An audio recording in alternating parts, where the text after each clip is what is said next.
Hello, everybody. This is the Mental Priestess. I am so thrilled and delighted to be with you today. Today, we're going to be doing a new moon in Taurus reading for all signs. It is an incredible time to manifest, to think about, to ponder, to vision, to sit, to meditate, to pray with the divine, with yourself about what the plan is for the upcoming year. So in today's reading, we are going to go and I'm going to be asking the divine, I'm going to be asking spirit about what you should include in your plans for the next year in order for there to be an alignment for your highest potential, for your highest good, what is already kind of swimming in the ethers. And of course, with tarot, my understanding of tarot is that it's just clarifying something that you're already getting a sneaking suspicion around. Or if you've been feeling like you haven't been connected, you've had the experience of not being connected in your life right now to the divine, to your divine nature, then it might be something kind of out of the blue. But once I say it and it resonates with you, then you can start to pay attention of where this is showing up in your life. So I'll start with a prayer. I have shuffled the decks here. I'm going to be using a beautiful Ethereal Visions Illuminated Tarot deck here by Matt Hughes. It's incredible. It's a beautiful, beautiful deck. There's been a lot of gold in my life recently. This is the Four Noble Tarot. I just got this one. And it is just beautifully, beautifully done. I will have a discount code for the Four Noble Tarot deck, this one here. Check back in the description box below for a discount to that deck made specifically for you. So check back with me in a little bit. But without further ado, let's go ahead and anchor in a prayer. This prayer is really important. It's cleansing and purifying. It's purifying my energy. It's purifying my consciousness. And also releasing you, liberating yourself, liberating myself from any kind of implanting, any kind of fortune telling. This is not what we're doing here. There's nothing you're going to be told what to do whatsoever.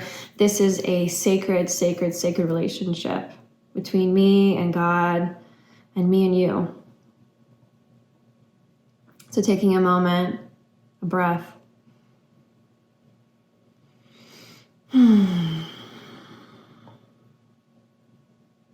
I know that there is one life, one love, one presence, one good, one God.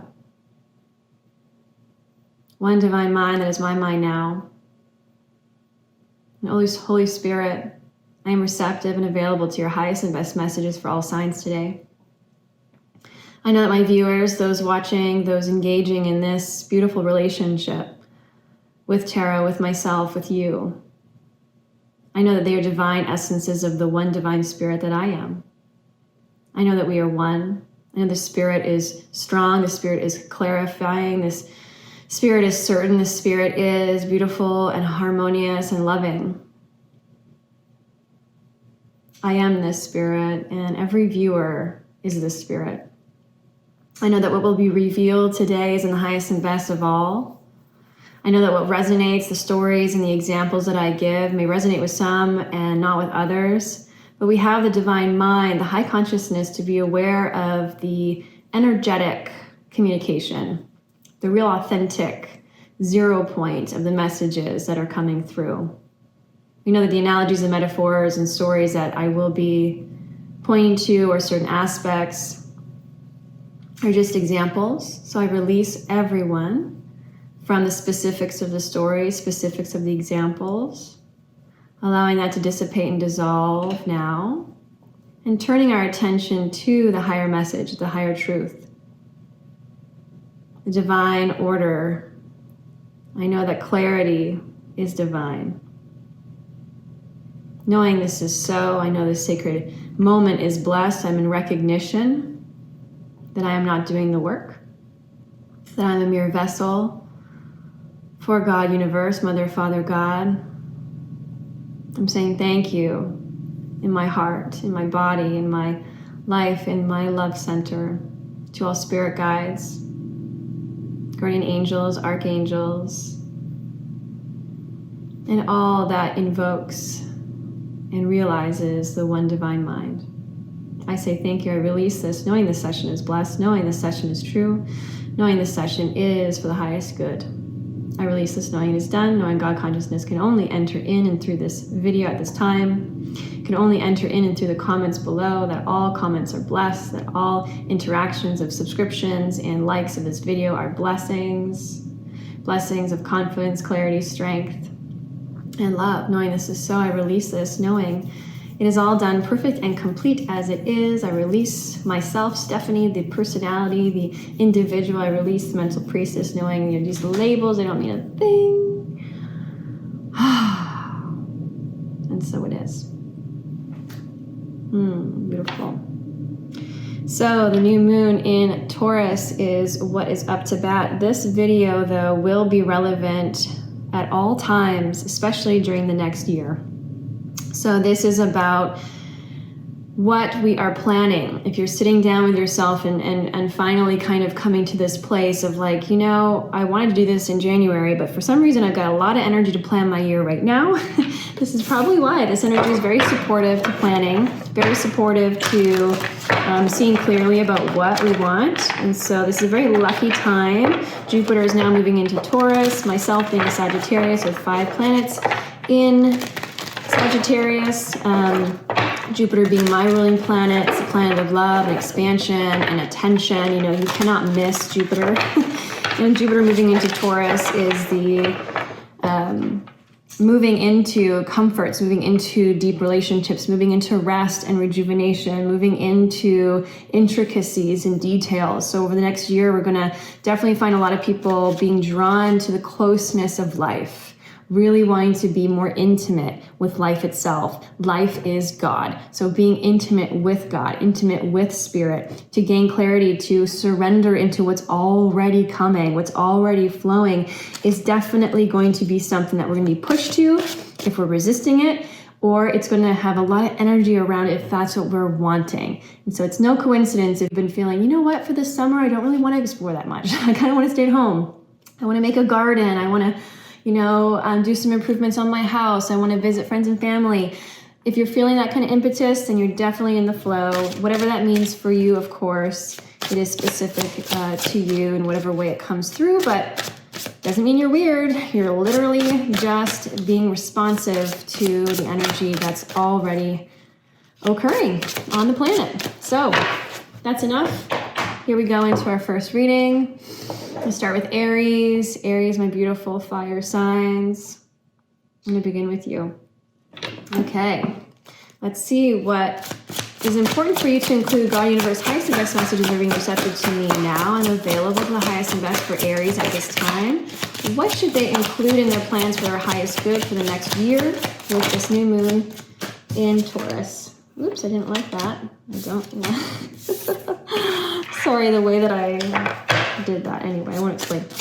Anything else for their planning, their intentions, as they set their intentions for the new moon in Taurus? What should they include, not forget? What are they being reminded of now? Thank you so much. Thank you, thank you, thank you. So at the beginning of the reading, I had this energy, and that was demonstrated by my oops, I need to fix that card, of needing to be accurate, needing to have integrity, needing to do things the right way. So not in a shadow aspect, but I'm paying attention. So I'm feeling like I want to enter this relationship with integrity. I want to do it right. I don't want to just be casual about it. I want to enter this new job, or how I'm going about something. I want to do it right. If you're building something, whether it's a home or a van, or working on your car, or you're starting something, I'm feeling this. The energy for Aries at this time is really about being present, of course, but how it's manifesting is wanting to do things with integrity. And I don't mean integrity in terms of morality. I mean in terms of alignment, cooperating with what's in front of you. So maybe if you cut corners on building a shed outside and it started to break down and got rotten really quickly, you're like, okay, well, I didn't do it right, I just rushed it. There's this sense of you needing to account for things that are going to be needing a bit more time It's not going to feel good when there's projects, too many projects back to back. You don't have time to go to the bathroom or to have a snack in between meetings. This is going to be a lot of self-nourishment for you over the next year. And if I knew anything about Aries, I know that they don't like to slow down. They really overbook themselves, overwork themselves, get really excited about projects. They have a tendency towards burning out. So this might be a real big spiritual assignment for you, but what you'll find is that it is a lot more fulfilling. You will definitely enjoy the process of life a lot more if you feel nourished along the way, Aries. So I'm feeling that strongly, just intuitively, without even going into the deck or in the spread. So let's see what's coming up for you here now. All right, first card we have is Page of Wands, Queen of Pentacles. Oh, my flower. Excuse me. And Ten of Swords. Yeah, so a big focus on passion. You know, the Page of Wands is a really familiar sign to you.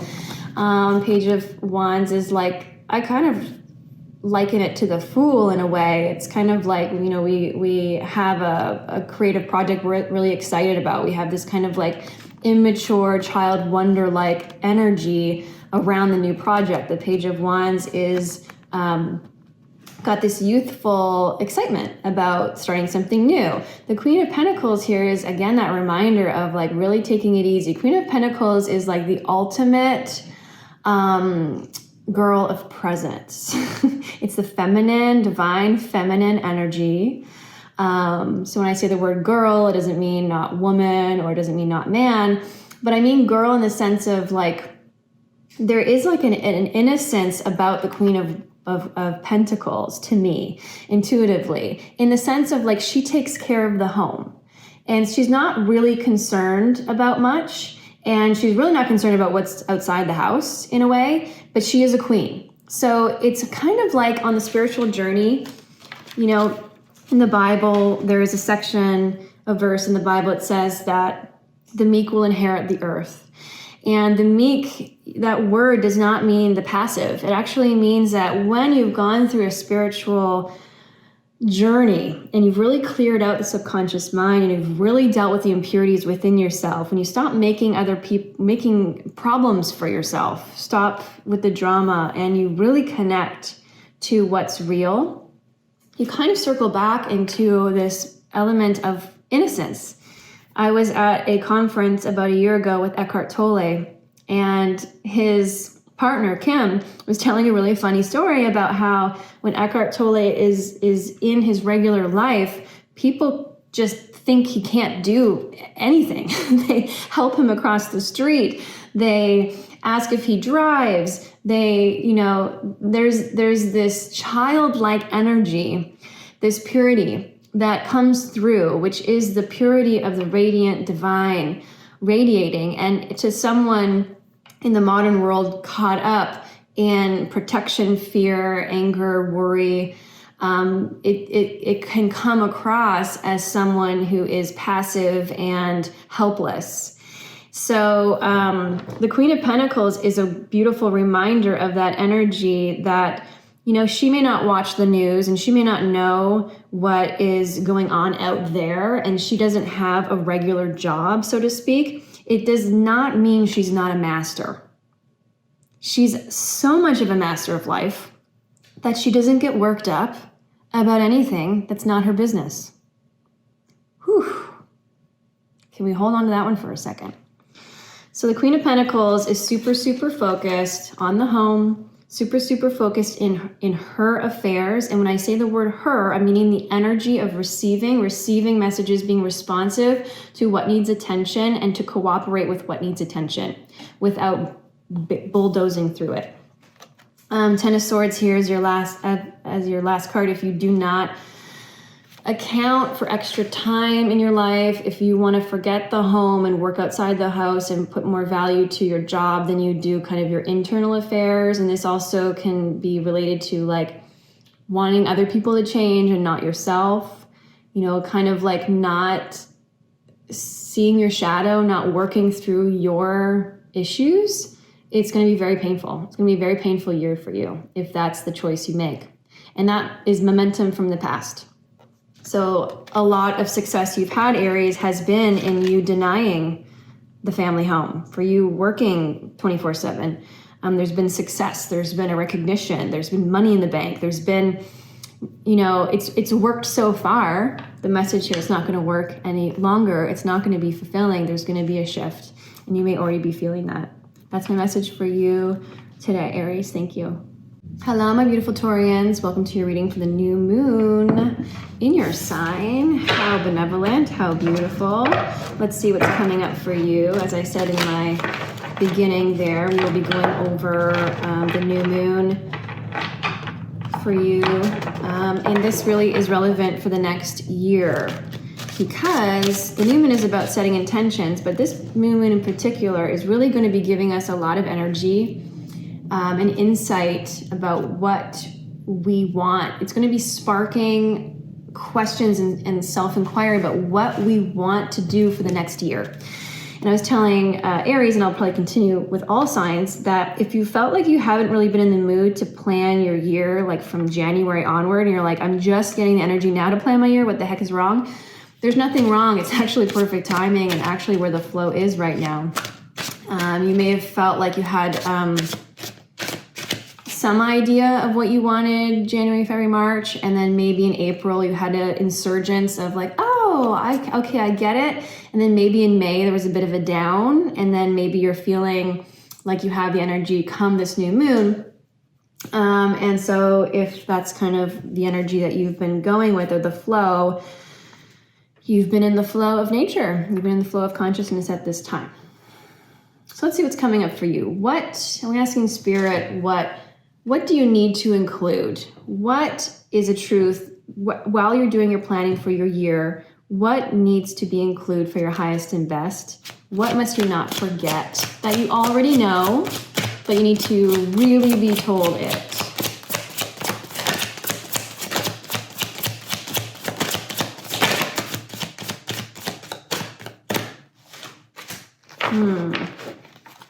Another one in here, flip. Pretty sure. Nope. Okay. So we're starting with the Judgment card. I'm going to ask Spirit if there's any more.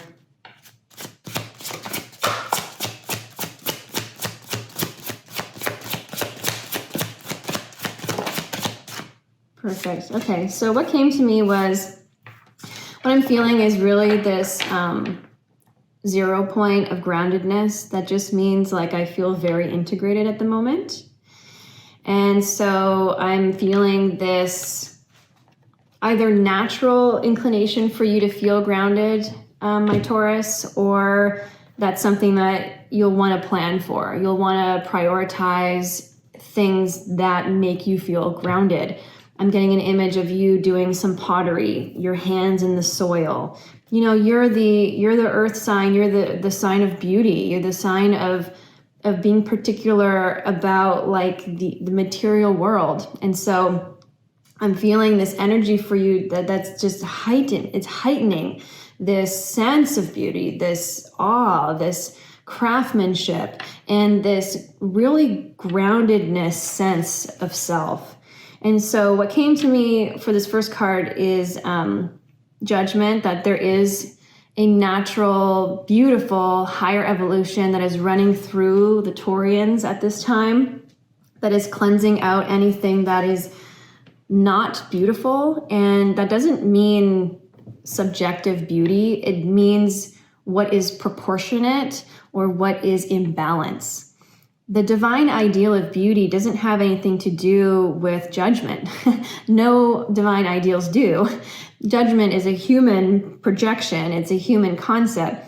The divine ideal in its purest form, coming from God universe, and how it manifests in and through abundance in every way, is about the fractals, is about that common pattern of life.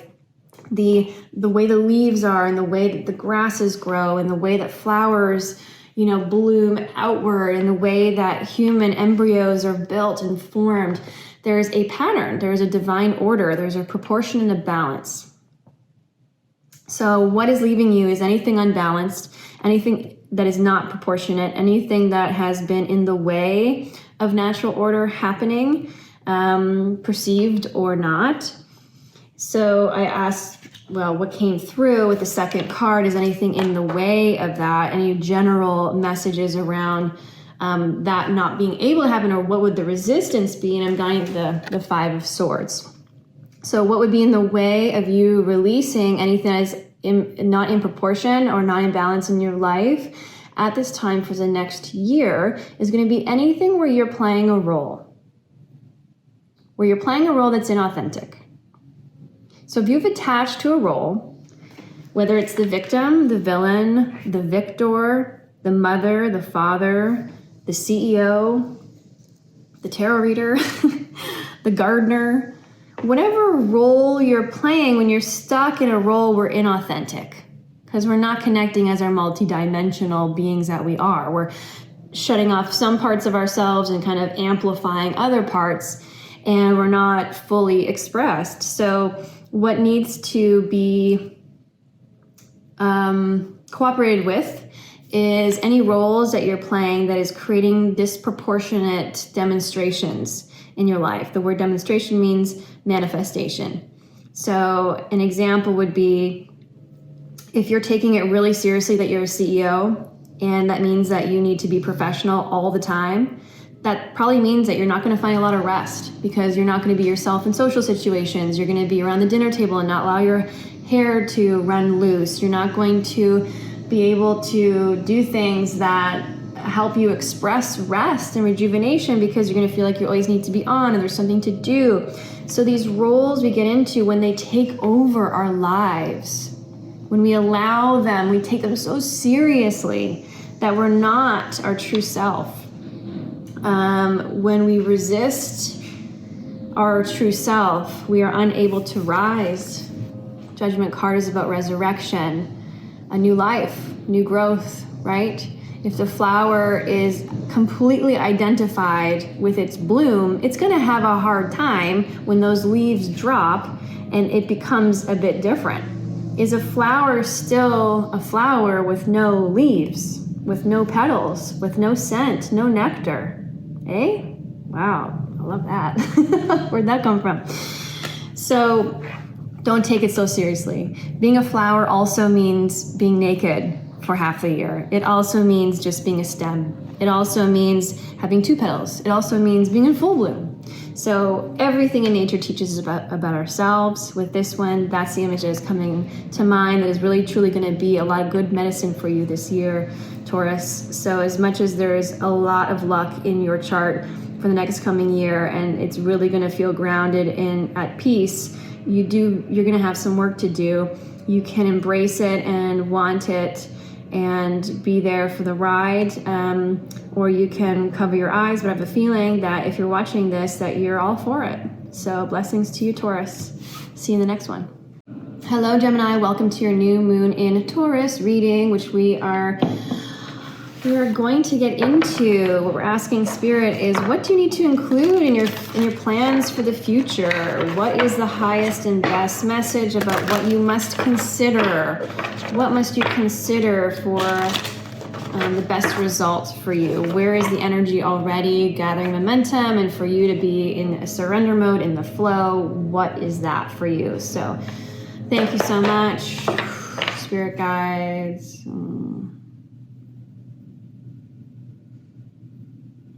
There is some noise that just dissipated, and there it is back again. Sorry if you can hear that. So I'm already feeling, let's see. Okay. Yep, okay. I'm not gonna lie to you, Gemini, it's gonna be,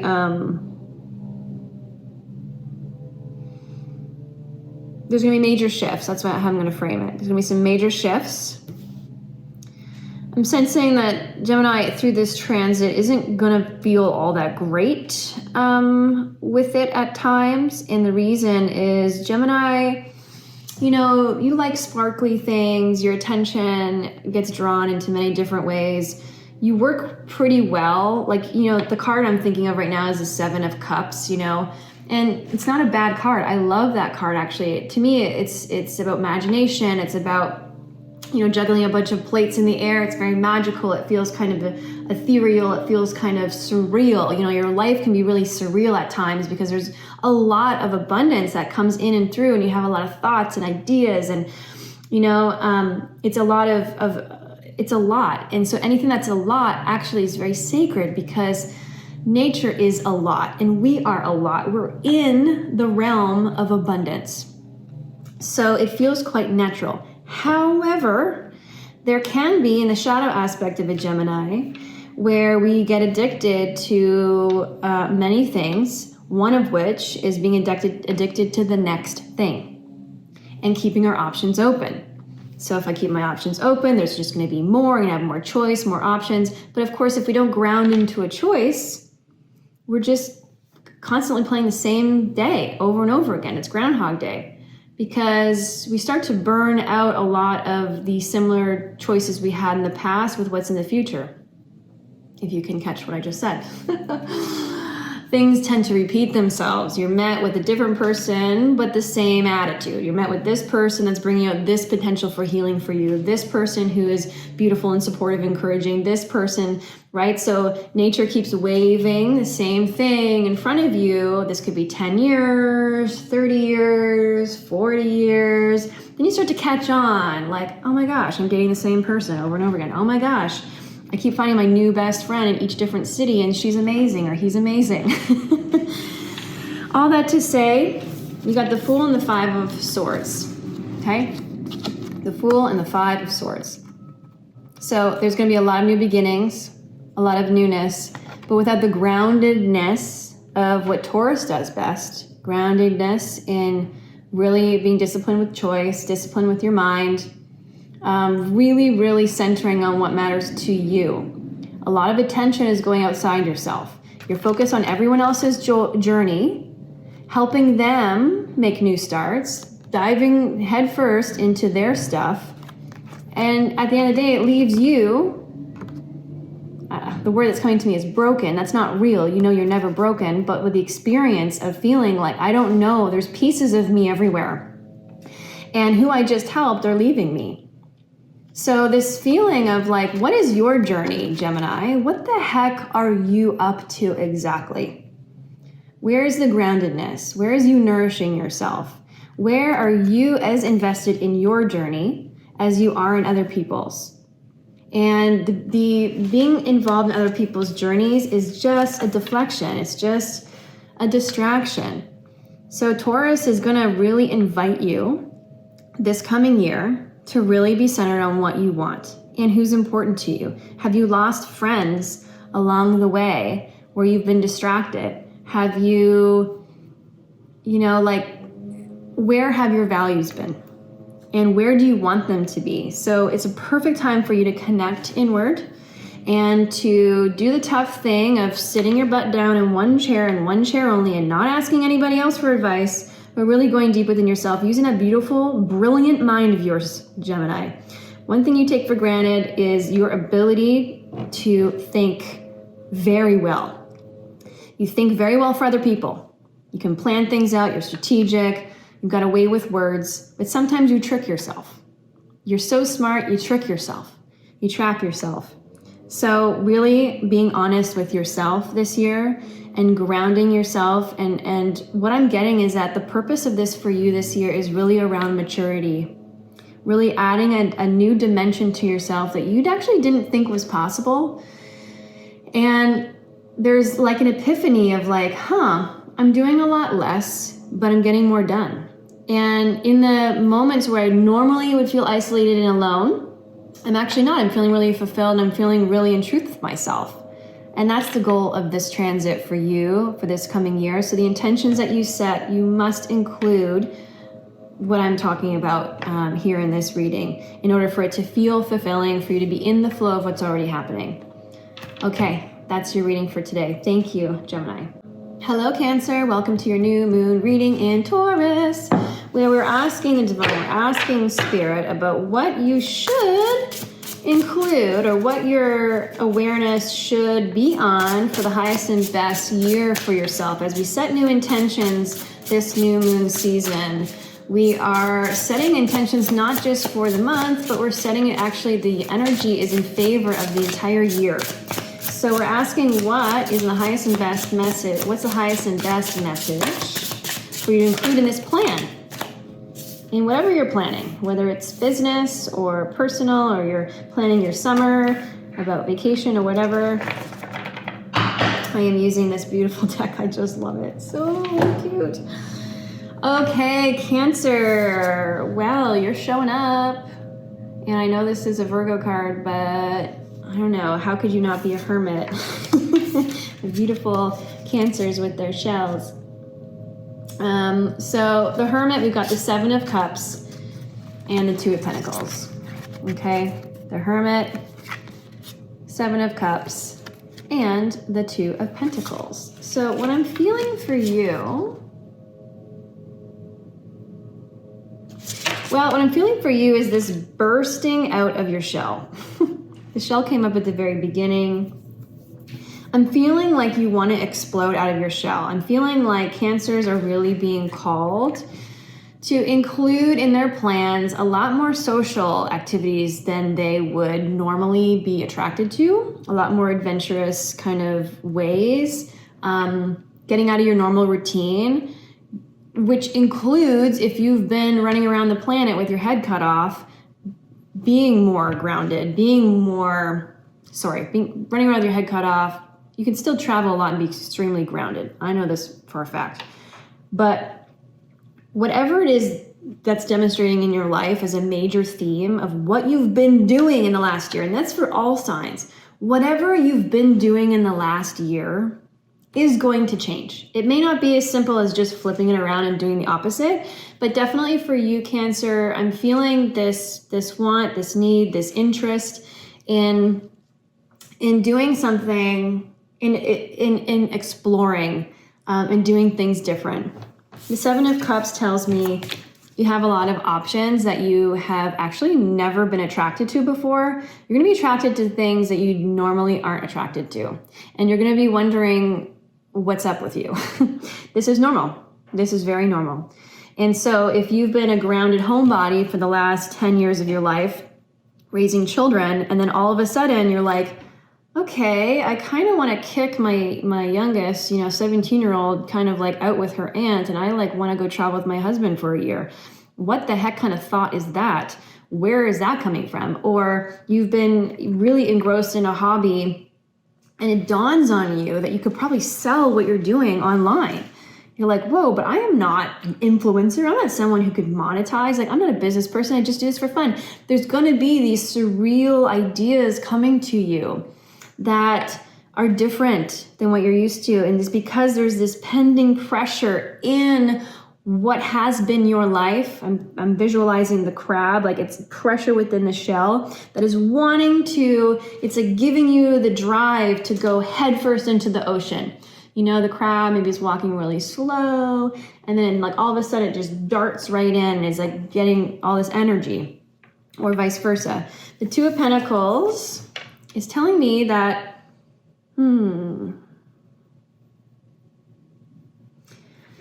okay, so you may be stuck in some self-doubt about this new way that you're thinking. It might scare you a little bit. This new way, this new impulse, this new curiosity, this new idea. It's sacred. It's actually like something. It starts to linger a little bit. You get more ideas that kind of support the original idea. Or let's say you go on a date with someone, you're like, that person's so not my type in appearance, but I feel really intrigued and curious, and it's really healthy, and I love it. And like, you start fighting yourself. The Two of Pentacles is telling me that you're going to have the propensity to fight this new way in your mind. And so the advice I'm getting for you with the Two of Pentacles, with this dance between the old and the new for you, and Cancer, I know you like what's familiar, okay? I know you like what's familiar. So this may not be the most comfortable thing for you. Okay. Yeah, so you're gonna have a bit of FOMO it's kind of like you're gonna have FOMO if you go towards it, and you're gonna have FOMO for the old if you stay, so there's FOMO either way. Because we are shedding out old. Every time we do that, there is a natural kind of grieving moment that can happen of like, wow, things are changing, damn. And then also like if we hold back and we don't enter the new, we're gonna have FOMO about what we could have created. So either way, there's a process here that needs to be dealt with. Yeah, and the Ten of Swords is, if you get stuck in that, then the Ten of Swords is kind of like, yeah, it's gonna be really painful if you get stuck in that. It's meant to be a process that pushes through you, okay? It's not gonna last, okay? It's not going to last. Five of Wands.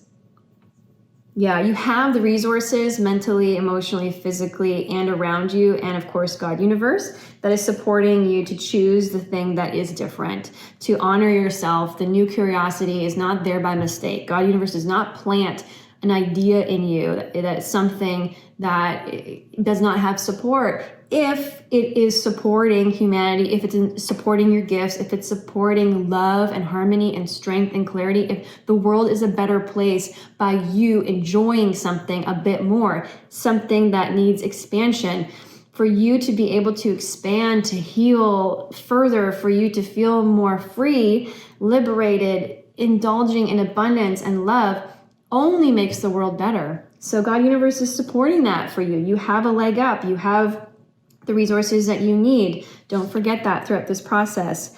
So there's an agitation, a new energy that's entering into your field. You have many more options than you have previously thought. A lot of them are actually intriguing you at this time, which is really beautiful. The place of resistance, or the important thing to remember, is you're going to do a lot of like, what if this, what if that, blah, blah. So stopping that and really just radically self-love, radically self-accept is going to go a long way with you. Okay, Cancer, thank you so much for being here. See you next time. Hello, Leo. Here is your new moon reading for the new moon in Taurus. And this is for the next year, because what we are asking Spirit at this time, since it is such a ripe time to plan for the upcoming year, it's definitely in your favor. You will be having energy to do that, and some insights. What I'm asking Spirit today for you is what you must include to consider while you're planning your year. What is in your highest and best? So, beautiful Leo, thank you. I am available for the highest and best messages for Leos at this time, watching at any time. Some advice, some insight on what they must include, consider for the year ahead. Thank you. Okay. All right, so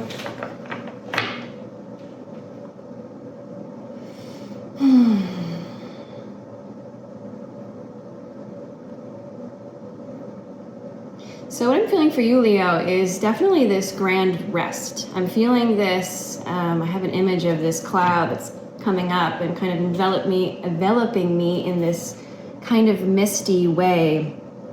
And what that signals to me is just this elevated, soothing, like when I'm up on a cliff right here, so the clouds actually come through and it's this misty cloud, and it blocks your view of anything, really anything. And it's a very soothing, refreshing kind of feeling. And there's an elevated kind of sense that I'm getting for you at this time, Leo. And so we'll see what the cards say. We've got the Four of Cups, and we've got the Judgment card. The Judgment's come up for a couple different signs. And so I'm actually feeling that the clouds are related to the Judgment card. I'm feeling this kind of rise, this feeling, if you look at the cards, it has the cloud, it has this individual rising to the clouds, Mother Cloud or Mother Nature, Mother Air is kind of allowing these individuals to feel that refreshment as they rise up. Judgment in a Judeo-Christian kind of way of thinking has always been sort of like Judgment Day, like where you get to be punished or rewarded for what you've done. And this card is really kind of the energy of a welcoming energy of resurrection and rise. And of course, it's not about resurrecting only when you're physically not here anymore and you transition. We have the opportunity through all cycles of life to rise. So no matter what's going on in any aspect of our lives, we have Judgment Day all the time. Judgment Day from the metaphysical meaning is sort of like the rise of the phoenix, coming from the ashes of what has been burned or is no longer useful, or what is needed, the fertilizer that is needed for new beginning. There must be a breakdown. And so for Leo, for you, for the next year, I feel like what's needing to be considered is this trust that you will rise again, this trust that you are supported in your elevated thoughts, feelings, and emotions, that there is a new and better way. The Four of Cups really here is a little bit of this disenchantment card. It's this card, you know, you can read this in many different ways, but how it's presented to me right now is, you know, he's closing his eyes, and sometimes in Rider-Waite traditional decks, he's actually looking at the Three of Cups that are spilled, and there's this hand of God with this cup behind him he isn't seeing. And so he's looking at the three spilt cups, and he's sort of like feeling bad. In this deck, though, he's under the Bodhi tree, if you think of it that way, and he's reflecting. He's reflecting on the three cups, and he's also in trust that this fourth cup is on its way. And this cup is elevated, as you can see, it has wings. It is a divine gift, and it's on its way. And so for Leo, for you, if you can remember throughout this next year, and as you plan ahead, what is in your best interest, even if it's a bit risky, even if it's a bit elevated, you feel like you're not quite there yet, or you're not, you know, it's a little bit outside your comfort zone. And what feels most refreshing? I'm really feeling a lot of air, a lot of water for you this coming year. What feels refreshing? What feels light? What feels almost ethereal? What feels grounded? Where are you needing to plan for yourself in a way that accommodates for a rise? Of course, you're going to be able to interpret this in your life in whichever way it resonates with you, but that is what I have for you, Leo. It's going to be a great year. I'm feeling like there's a lot of magic on its way, and the word that keeps coming is refreshment, and the other word is elevation. So, good luck. Have fun. Thank you, Leo. Hello, Virgo. Welcome to your new moon and Taurus reading, where we'll be asking the divine about what is best for you to consider as you plan your year, as you look at the adventures ahead, as you're planning your career, planning your relationships and love, planning your creative expression, what to consider for the highest and best for you at this time. This new moon, of course, every new moon is about setting intentions, whether you're conscious of it or not, whether you intend or not, to declare to the universe what your intentions are. Your vibration is always speaking your intentions at every given time. We are constant creators. And so having intention, having a sit down with oneself and making sure that what we're putting forward is what we want to put forward is a way that we co-create with the universe, with the divine, in such a beautiful way. And so for you at this time, Virgo, I'm asking Spirit, I'm available for the messages of the highest and best good, for what they must consider for their plan for the next year, for their highest good, for the readers, for the viewers here today and in the future. Which there is no future, it's all now. So, okay, that's to say, yeah? This is the beautiful Four Noble Tarot deck. Look at the description box below for a link for you. It is gorgeous, gorgeous, gorgeous. The link may not be available right away, but it will be available, so check back.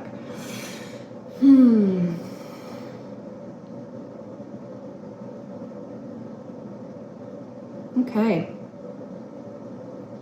So Virgo, we got the Six of Swords. You have the Ace of Swords, the Page of Cups, and the Emperor. So what I'm feeling for you is definitely this increase in confidence. So if you were to be confident, how would you plan your year? If you were to be confident, how would you set your intentions? If you were to be confident, if you were coming from a place of well-restedness, if you were coming from a place of strength, if you're coming from a place of clarity, What decisions would you make? What intentions would you put forward? How would you live the next year? That's a question that's coming to me at this time. With the Six of Swords and the Ace of Swords, there's this message around having proper thoughts. I'm thinking of the Buddhist term, it's funny, it's the Four Noble Deck. I'm thinking of the Eightfold Path of the Buddhists, which one of them is right action and right thought. So I'm really feeling strongly for you at this time. What decision would you make if you were confident? And of course, we don't want to fake it till we make it. We don't believe in that. We really want to embody the essence of that which we are desiring. So the way to get confident is to do confident things, but also at the root to deal with why there would be any barrier between ourselves and confidence and who we are authentically and in our strength. So really handling the mind here, really, being able to parse through what thoughts are empowering you and what thoughts aren't, and to have mental discipline and awareness and groundedness and presence to really be aware of those thoughts coming in. Virgo, you have a bit of sometimes anxious energy, which is very beautiful. You can be very in your head and into the weeds of the details, and you tend to need to know everything, or there's this kind of like energy about you sometimes. And so I'm feeling for you a little bit more. I'm seeing some kind of the electricity kind of dim a little bit. Not that it's reducing your ability, but it actually is harnessing you into a little bit more of a directive focus.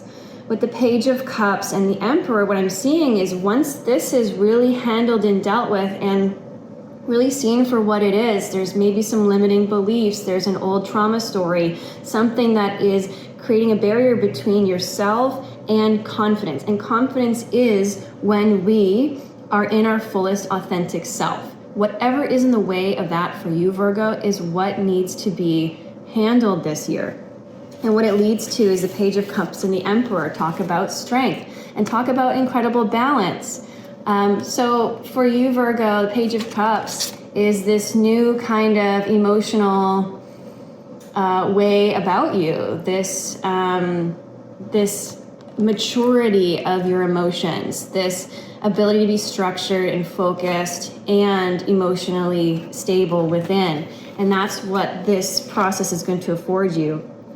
So as you're setting your intentions, the question, of course, is what I said. What would you plan if you were confident? What would you plan if you were focused? What would you plan if you had the mental discipline to execute the way you'd need to or want to for your highest good?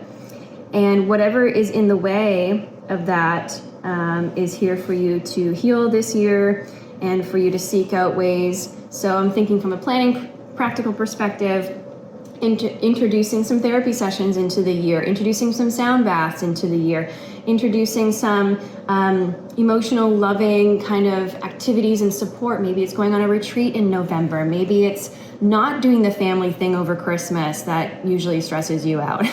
Or how can we be more self-loving? How, if I was more confident, what would I say no to actually? And what would I say yes to? So that's for you, Virgo. It's going to be a beautiful year ahead, and I'm sensing some peace and a lot of focus for you, which is really beautiful. So thank you for watching. See you next time. Hello, my Libras. Welcome to your new moon reading in Taurus, where we'll be going over with divine messages. Ooh, hello, High Priestess. What is in your highest and best for this year? What should you consider in your planning, in what you are having energy around to really think about for this coming year for yourself? Oh, beautiful. I'm using the Four Noble deck. Look below for a discount code at some point. You might want to check back, but it will be there. So highest and best messages I am receptive to for my beautiful Librans. For this coming year, what should they consider in their planning? What is in their highest and best for their growth, for their emancipation, for their liberation, and love? Okay, so High Priestess is what came up first. We have a few things happening here.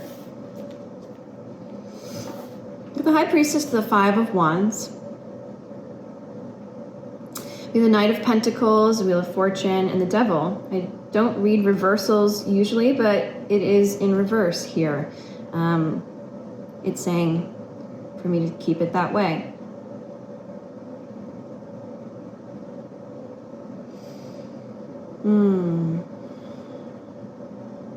So what I'm getting is this move away from drama. High Priestess to the Five of Wands. So when you are silent about kind of drama that is going on around you or how you're participating in it, there's this kind of repression feeling that I'm getting. And so when you repress yourself, Libra, maybe to keep the peace, which is something you tend to do sometimes, there's this repression of the gifts within you to speak up, to stand up, to contribute, to collaborate. You're not a victim. You're not a passive stander by. You know what I mean? You have this ability to contribute and to speak up, and sometimes people can tend to not pay attention to you, Libra, when you are actually in your power, because you can come across as very balanced and very okay. And as a society, we pay attention to the loudest voice. We pay attention to the drama. We pay attention to the person who's exuberant and vibrant. Not to say you're not those things, Libra, but what I'm getting is that maybe, you know, the wound of Libras sometimes can be that they aren't in the extremes when they're in their light. When you've actually done the work, you're more balanced, and there's this sense of almost meekness. And meekness is absolutely not a negative term. It is the most exalted term. In the Bible, Jesus says that the planet will be inherited by the meek. And what that means is the planet will be inherited by those who have done the work, who can be restful during challenging situations, that can be calm through pressure, that know how to sense what's in balance and put it into perfect balance, just as God Universe does. It is a superpower. So when there is drama around you, though, Libra, you might get into this place of disassociation or shutdown. You have an ability inherently to be able to step up, to speak up, to be a great mediator, to be a voice of reason, to collaborate, and also to handle your own shadows of potentially participating in this drama in order to fit in or to be heard. That's what I'm feeling for you here. The Knight of Pentacles to the Wheel of Fortune. Getting this message that it's time to slow down, girlfriend, boyfriend. So this year, if you're not accommodating for you to be doing things in a slow and controlled manner, again, I'm feeling from your reading a lot of radical self-love coming through, really honoring yourself regardless of how others may pay attention or not pay attention. Your fortune is connected to you doing the work in the right way at the right time. And what the word right means is that it's authentic to you, that you enjoy it, that you're cooperating with what is. The Knight of Pentacles is a slow-moving energy, but it does it correctly. The Knight of Pentacles is not coming in to change things up and then leave. It's not there to dazzle you. It's there to do the work and do it properly. It's kind of like if you've ever had a contractor come into your home or a handy person come into your home, and they just love their work. They barely talk. They do all the right things, and you're like really impressed with the work when they're done. You know, there's no kind of show. That's how I'm feeling about you in this reading, is that, you know, you're not the salesperson that's going to like charm the individual and then make a bunch of mistakes and then kind of ride on your ability to be likable. You're actually this feeling of really coming into your balance, coming into your sweet spot, like where you actually love to operate from, doing great work. And as this great work is happening, great work meaning it is authentic to you, and it is something that you're still feeling restful and you're enjoying the process, that's where a lot of luck is coming from for you this year. And so planning for that. So a practical example is if you have this sense of like you wanting to really overwhelm yourself this next year, and you have a bunch of projects that you want to participate in, or you're really there's a travel schedule that you have this inclination that like, this is too much. This might be telling you that you're right. And so I am also getting from this last card, the Devil in Reverse, that you've actually handled a lot of your shadows in this aspect, but you may be tempted to forget what you've learned. It's telling me here that you've dealt with a lot of demons, maybe over the pandemic in the last few years, but there is a temptation for you to do something the old way this coming year for whatever reason. Maybe it's for money, maybe it's because someone else you're trying to accommodate for, maybe you've just been really unconscious about that and you're like, oh, it's okay, it's okay, it's okay. So this reading is really strongly suggesting to me that you may need to speak up about the schedule, you may need to speak up about the projects and be honest with yourself, knowing that the Wheel of Fortune is really behind you when you are in your truth. And your truth tends to be a balanced approach. It tends to be something you want to enjoy along the way. And you know that when you get off kilter and you start doing things like everybody else, it doesn't work for you. So that's what I'm getting for you. Libra, yes, it feels like a great message. So I hope it resonates. Love you lots. See you in the next one. Hello, my passionate Scorpios. Welcome to your new moon reading in Taurus, where we're asking the divine. I'm receiving the highest and best messages for you for what you should consider, or what is in your highest and best for this coming year when you're planning the year ahead. What must you consider for your highest and best result, highest and best feeling, fulfillment, love, intention?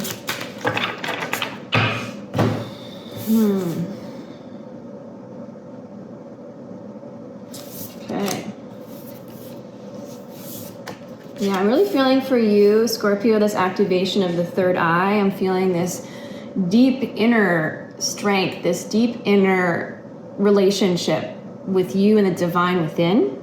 And the Queen of Cups had come up right after I had got that message. The Four of Swords is here, and then the Nine of Wands.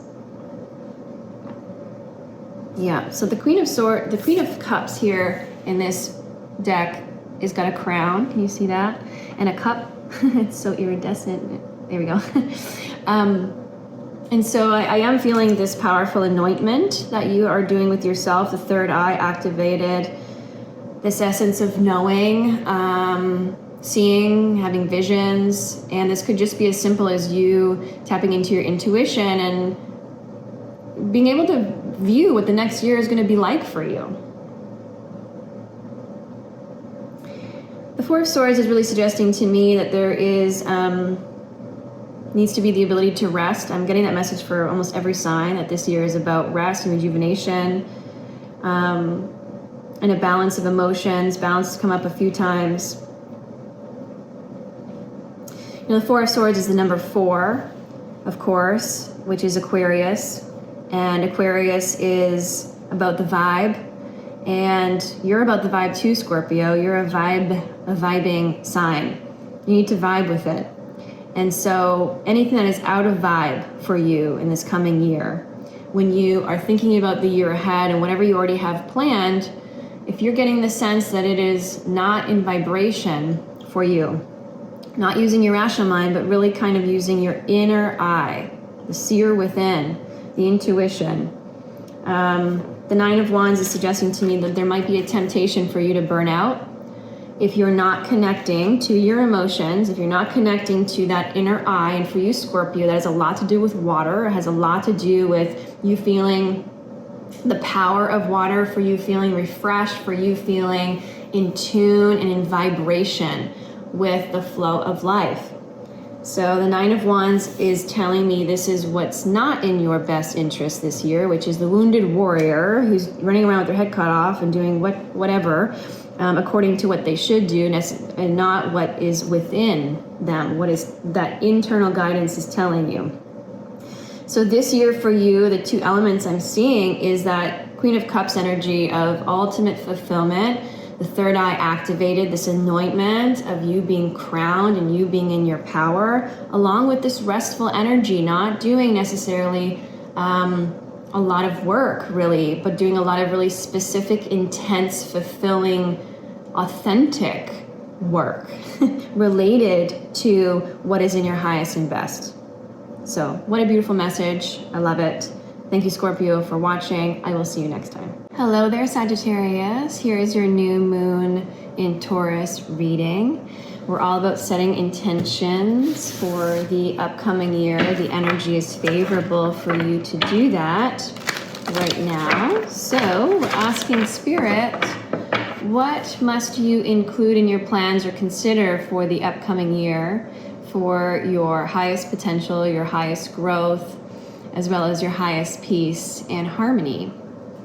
So for my beautiful Sagittarius sun signs, what is the highest and best message regarding this new moon, please, Spirit? Thank you. I'm available, receptive to the highest and best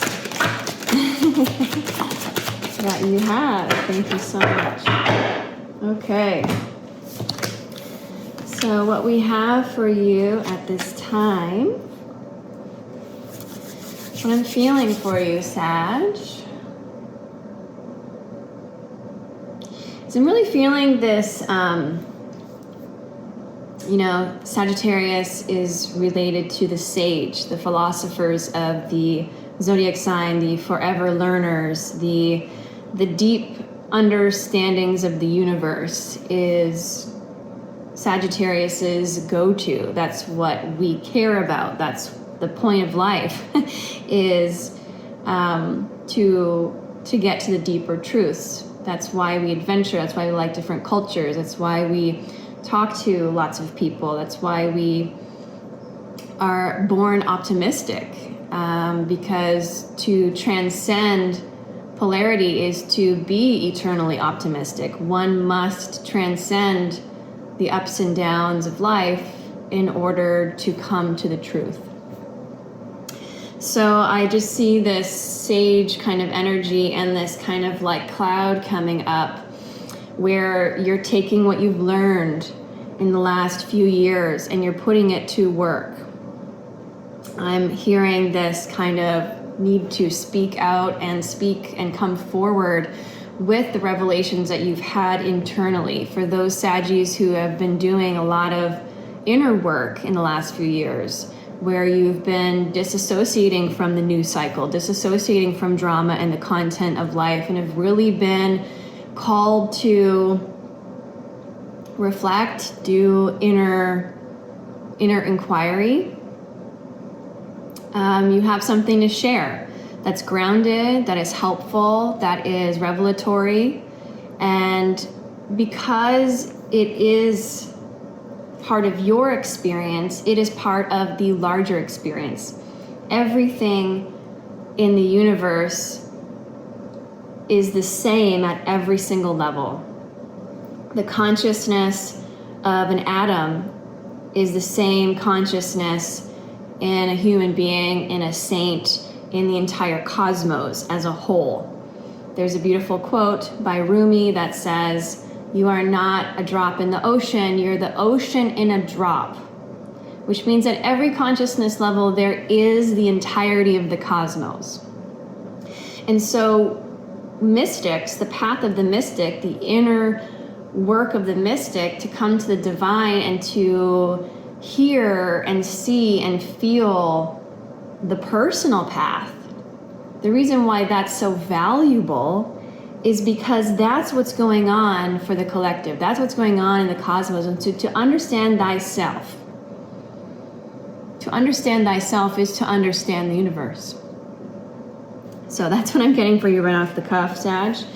All right, so to look at the cards now, we've got the Justice, we've got the Star, and the Page of Pentacles. So the Justice and the Star, you will be able to restore balance to the universe, to the people in your family at the very least, to yourself, to your colleagues, to your work environment, to your family home, by you being the star, by you coming out and being confident with what you're saying and sharing. The Star is also about media. It's about you embracing the star quality that you have, using the skill set that you have, using what's curious to you. So if you like taking photographs, or you like talking, or what have you, what is the medium? If you love painting, if you're a poet, if you play guitar, like what is your method to increase the consciousness of the world? How are you bringing your teachings, your groundedness, your ability to know on a deep level what is transpiring in the universe? And how can you bring that to life? But the message here is that by you being in that power, you're restoring balance in the entire universe, which is really beautiful. The Page of Pentacles is a beautiful card. It's a young energy. There's this kind of wonderment. There is a amount of luck, you know, the pentacles representing finances and stability. So there is a call or a reminder to you that having that childlike wonder and innocence, and what is simple is profound. Back to what I said earlier about what is going on the inside is really just a smaller expression of what's going on, I was going to say on the big side, what's going on in the masses. And so, you know, you might take your innocence, you might take what's simple and you think, oh, it's too simple, or it's too personal to me. It doesn't mean anything to anybody else. Page of Pentacles is wanting you to be in that bit of, like, I would say immature energy. You know, Page of Pentacles represents someone who's young, who's just starting out fresh. But the energy here is that don't discredit or discount your wonderment. Don't discount what's simple to you. What is simple to you and what's natural to you is your gift, is the talent, is the thing that others have to work really hard at. If you're working really hard at it, it's not yours. What is simple to you? What is natural to you? What do you get compliments on? What do people love about you? A lot of it is your wonderment. A lot of it is your enthusiasm. A lot of it is like, I'm getting like otter energy, like playful energy. And that doesn't mean it's not profound. And you know that more than anyone, the zodiac sign. You know that for sure. So that's the message I have for you, this new moon, Sagittarius. It's a beautiful, beautiful message. So embrace it, love it, embody it. And I know it'll only bring you good things. See you in the next one. Hello, Capricorn. Welcome to your new moon in Taurus reading. I'm going to pull from this deck here, which is called The Invitation to Soul Center. Please look below in the description box for a beautiful discount code. This is a deck that was made by Carly Tway. She is the owner and operator of Mercury Babe Designs here in Laguna Beach. She's a beautiful, beautiful, intuitive in many regards. And so we're going to ask Spirit about what to include in your plans this coming year, Capricorn, for your highest and best expression, experience, peace, joy, and love. All right. So, Capricorns, first card we've got initiate yourself. Don't wait for permission. Initiate yourself. The second card is seeing the signs. Third card is to know is not to embody. Beautiful. So Capricorns, what I'm feeling for you this upcoming year, as this moon is more profound than others, it is a big transit change for Jupiter.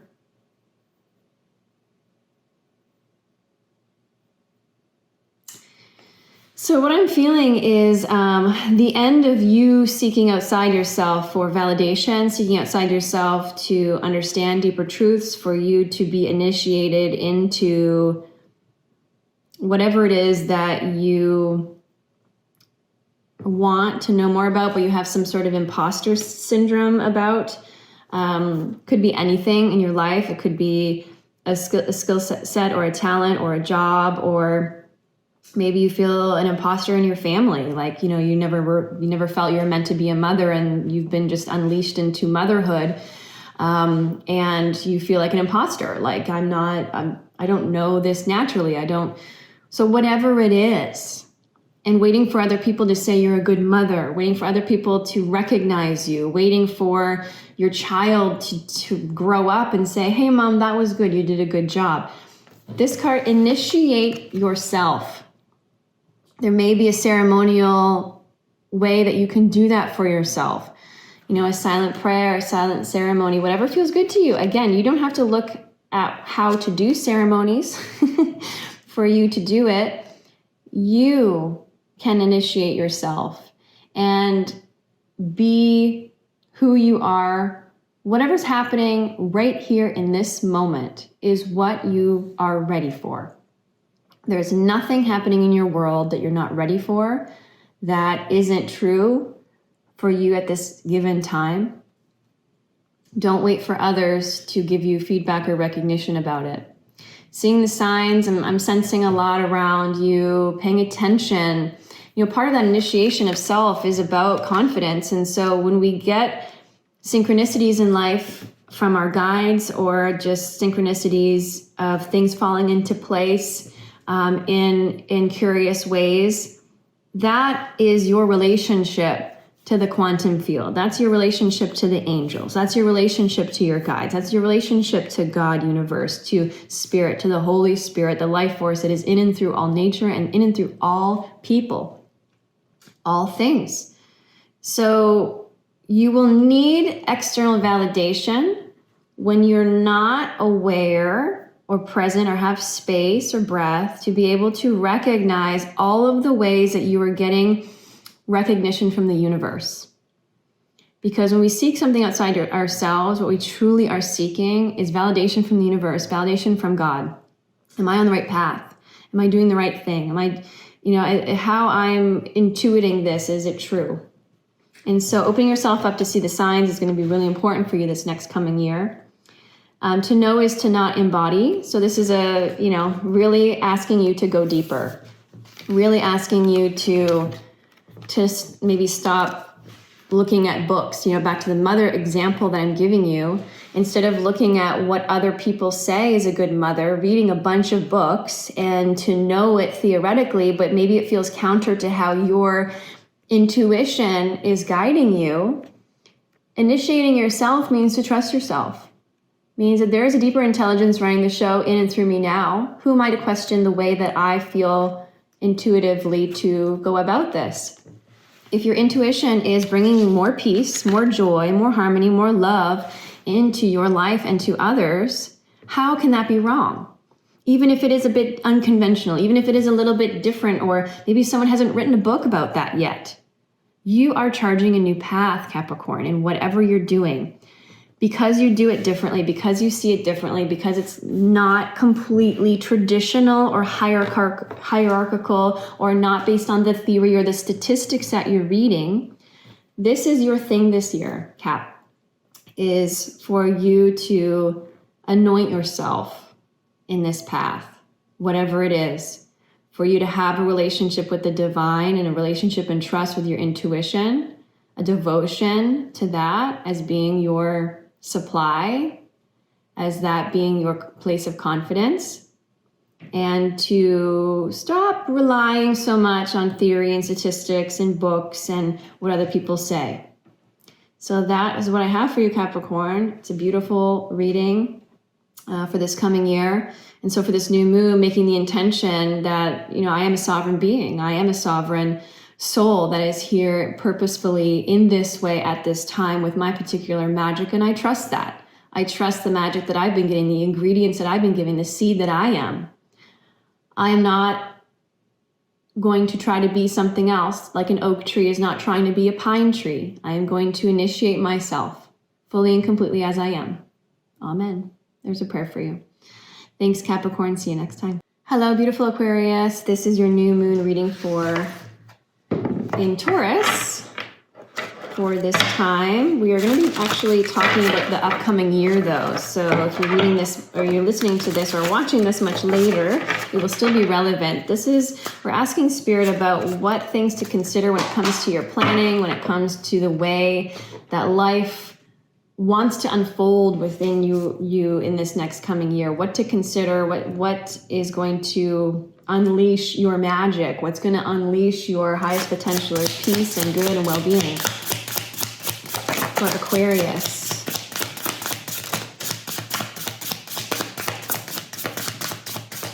So I'm feeling about, I think this is Wheel of Fortune. Yeah, that just came up. So I'm feeling a lot around opportunities, giving yourself, being open to opportunities, surrendering to opportunities that are coming your way. Wheel of Fortune, Nine of Swords, the Death card, and the Hierophant. Beautiful.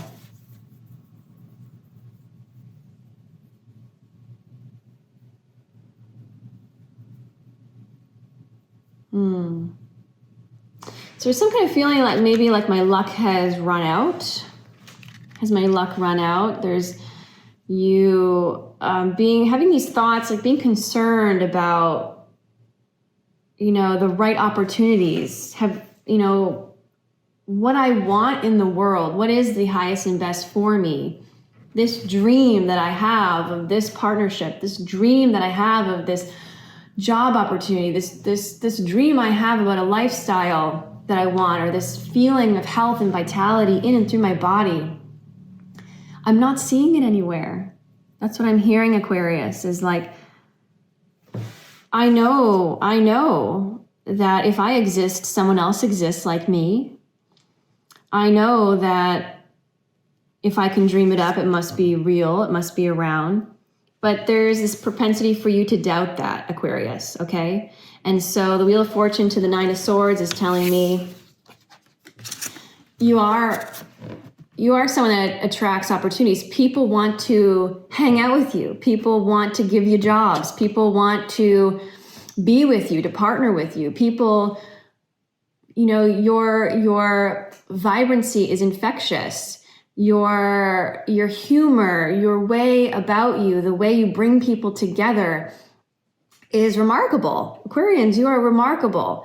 Your ability to hold everything with a grain of salt and to flow through life effortlessly when you're in your light is beautiful, and that brings you a lot of opportunities. And what you're starting to notice is that a lot of these opportunities, you're not jumping at them like you used to because they're not quite aligned. And so there's this propensity for you to kind of start to worry about that. Like, you know what?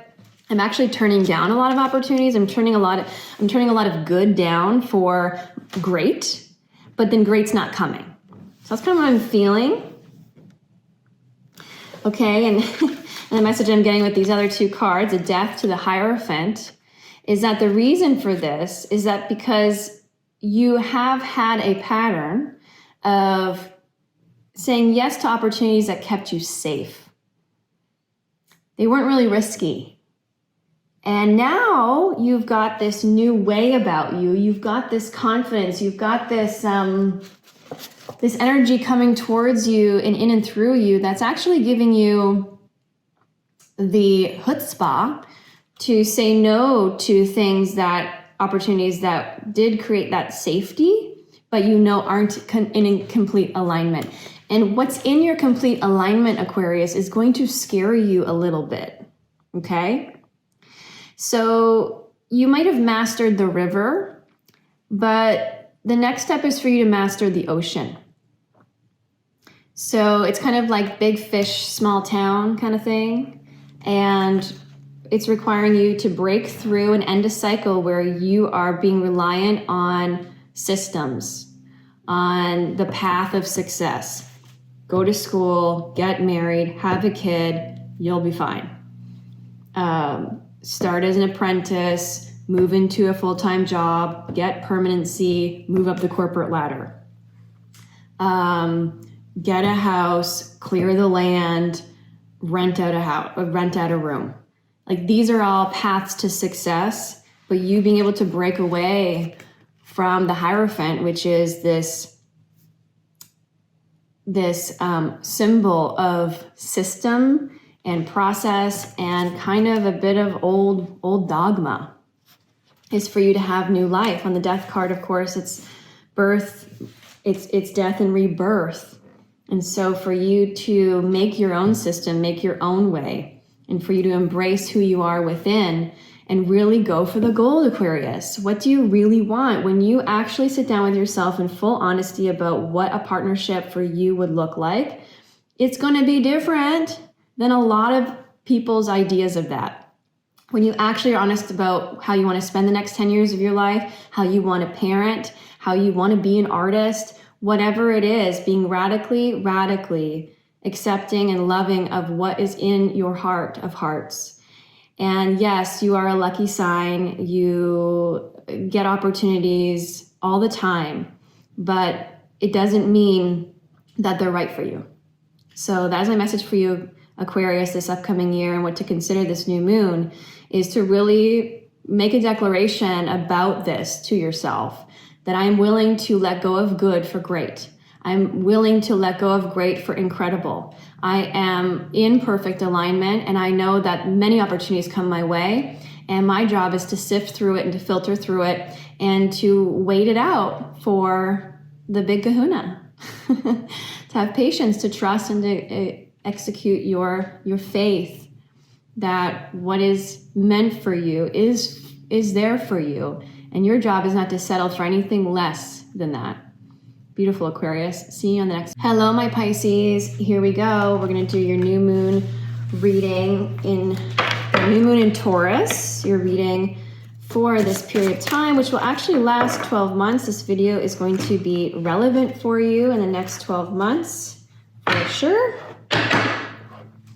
Because you're asking God Universe to present to us, for Pisces, what to consider when planning this year for the highest and best harmony, highest and best love, experience, depth, liberation. What must Pisces consider in any planning, in anything that they are doing in the upcoming year ahead? Thank you. Okay, we are complete. Alrighty. I think that's it.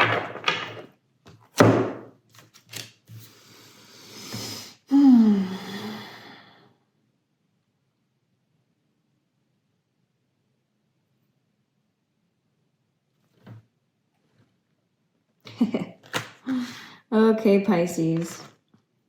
All right, Seven of Swords. When I think of Pisces, I think of Seven of Swords. And the reason why is because I think of the cleverness. You like to be private. You like to hold things close to your heart. You know a lot, but you don't share it necessarily. You're kind of like this silent, deep processor. You like to move in your own way. And so Seven of Swords, the Six of Wands is what I was feeling when I was just tapping in for a second. My eyes are closed, you couldn't see that, but I was feeling this need for you to go outside your comfort zone when it comes to your privacy, when it comes to you opening up.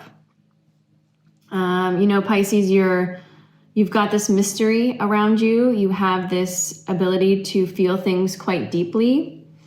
And when you don't share that and you don't let people into the depth of you, you actually get really judgmental about people.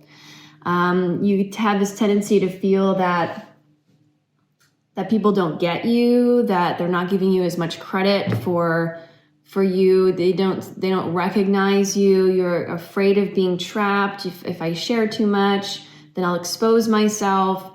If I devote myself completely, I'll lose myself in that person or in that job or in that way of thinking. So there's this little bit of tension that exists within that dynamic. And the Seven of Swords to the Six of Wands. Six of Wands is a victory card, but it's also the influencer card. It is the person who's not shy to be vulnerable. It's the person crying on Instagram to their followers saying, I go through shit too, kind of energy, which is probably your worst nightmare manifested. But the Seven of Swords is saying there's this cleverness. You like to keep things close to your heart. You like to leave in the middle of the night and you like that mystery. You love that depth. You like to feel a lot. You like to do things properly and accurately, and integrity is important to you, and all of that beautiful thing, all of that, how you have been doing that is needing to shift, is needing you. This year is a year of exposure for you. This year is a year of you being victorious. It's a year for you to get out of the weeds of day to day. Pisces, you can get stuck in the day-to-day and not necessarily think of the expanded view of things. And so to open our mind to consider other ways and other opportunities and to be a bit more attentive to that is what I'm feeling for you. I'm going to clarify a bit more. Spirit, thank you for your messages. What is the unifying force here between the Seven of Swords, the Six of Wands? What is the advice here for the upcoming year for Pisces? Yeah, Six of Pentacles. It's about sharing and receiving. It's about letting people in to you without judgment. I'm feeling like there's a lot of judgment about other people and how other people are. They're different than you, but you can get lost in the weeds a little bit, Pisces, about what is right. You can be a bit of a stick in the mud, so to speak, with that. Okay, I know I'm tough talking to you right now, but I think you can handle it. And so where this is going, Six of Pentacles to the Three of Pentacles, is that you'll be getting exactly what you actually wish for in your heart of hearts. You love to collaborate. You love to have projects and joint projects with people. But by you opening up, by you being receiving love fully and opening your heart and giving in a healthy manner without you trying to micromanage the thing because you're afraid of getting lost in it, or for you to be able to expand your view because you have gotten lost in it. So seeing the grander picture of things is going to enable you to have partnerships and collaborate and have friendships and family relationships and community relationships that are going to work on things that are meaningful to you this year. And that's really what you're all about, doing meaningful work, really making a difference in the world, and you feeling nourished is kind of what motivates you. So giving and receiving, opening your heart up,